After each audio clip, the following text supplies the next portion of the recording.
Ndị Igbo ndị ọma njem ọnụ, ekene m unu ụbọchị nke tata. Biko ya gaziere gị ebe ọ bụ isi wee nene n'anya.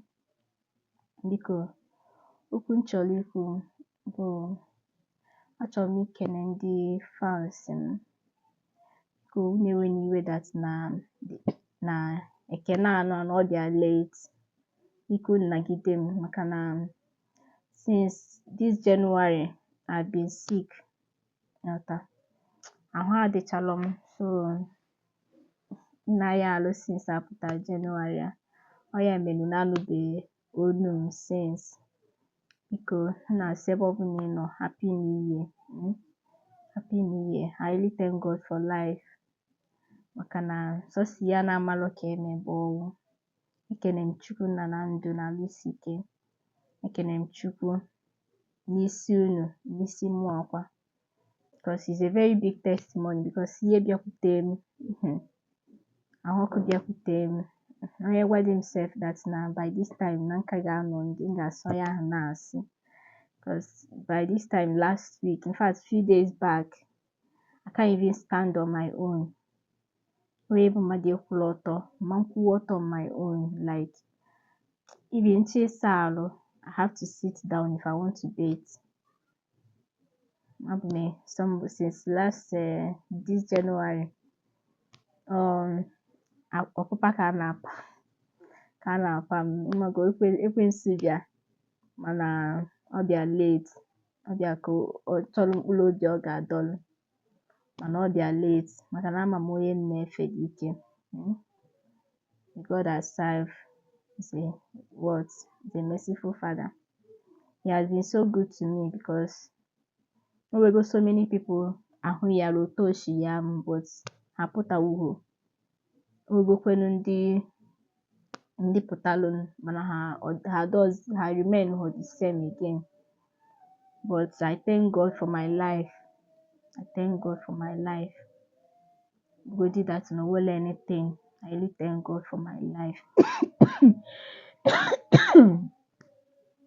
Keku mekwenu ke maka celebration ka otu nsi gba nke m. I hope all is well. I hope all is well. I hope na ahụ sisiri onye ọbụla ike. Ndị mee travel na anatago.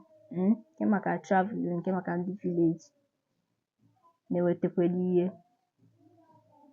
Biko nnagide m, otu ọbụla nsi ekwu okwu eziokwu adị m ekwusibu okwu ike na mbụ mana ntịcha osisi nnọọ ka m mee vidio anọ nghọta.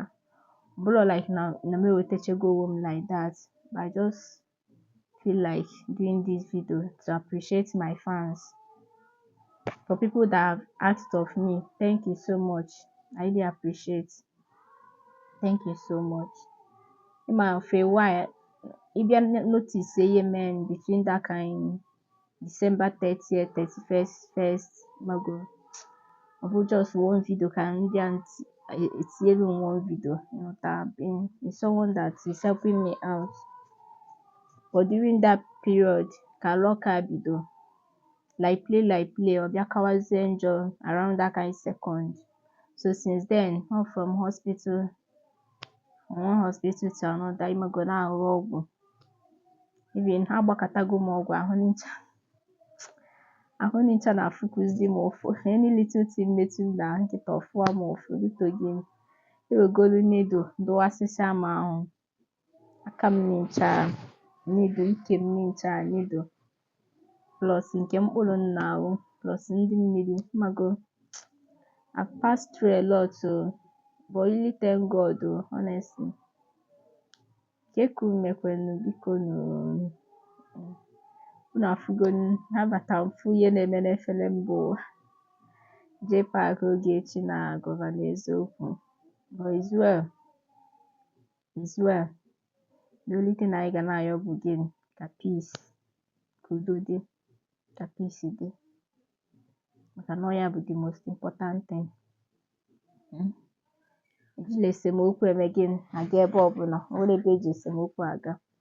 Ibi mgbe nna ya ahụ asị m, God, what is amam that nanga apụta nke mbụ for sure, but at the same time I was also asking God to forgive me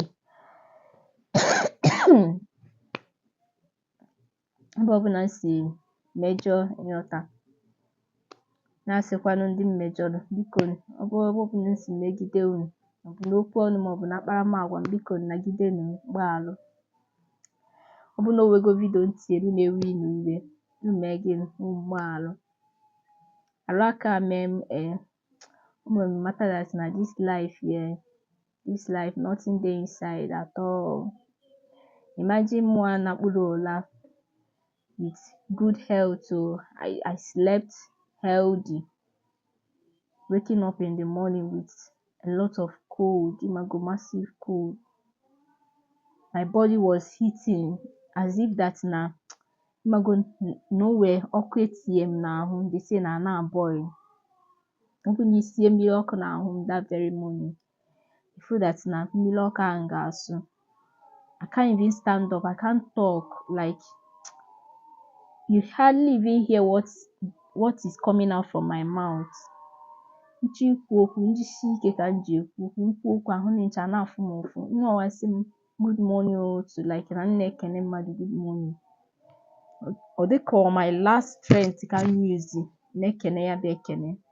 Mago ihe ncha dị n'ime pụọ nnọọ, ọ dịnụ ka okpokoro mmadụ bụ ihe tọsalụ nnọọ na bed. So I thought it's something that mago as usual ndị mmadụ anyị wa na ga chemist ga misie ọgwụ na ndị otu. As I was thinking that it's just normal thing. Malum that na ekwesị came with a different thing.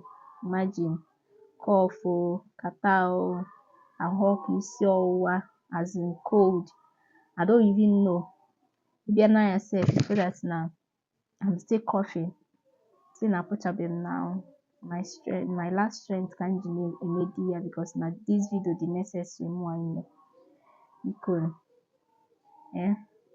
nagidenu m. Ebe ọbụna owego video nke m tie, biko na-ewute unu gbaalụ. Then thank you so much for always watching my YouTube. For people that subscribe newly, I really thank you all. You're welcome to my channel. Feel free to stay, feel free to comment, feel free to do what? To correct me when I'm wrong. Feel free. Feel at home. Because na wele na amachi ya amacha. So onye ka nsi ka m bịa kene unu. Udo dịrị unu ụmụnne m. Ka afọ anyị banye, ka afọ amaala anyị mma. Ihe ọbụla anyị tinyere aka ọ ga-aga. Ihe ọbụla anyị ji maka ya wee kwado na this 2025 na Chukwu ga-emela anyị. Ọha ncha ga-abịa na mmezu n'aha Jizọs. Amen. Nsị ka m kelee unu ngwa ya gaziere unu ebe ọbụla o siri na-eme n'anyị. Bye.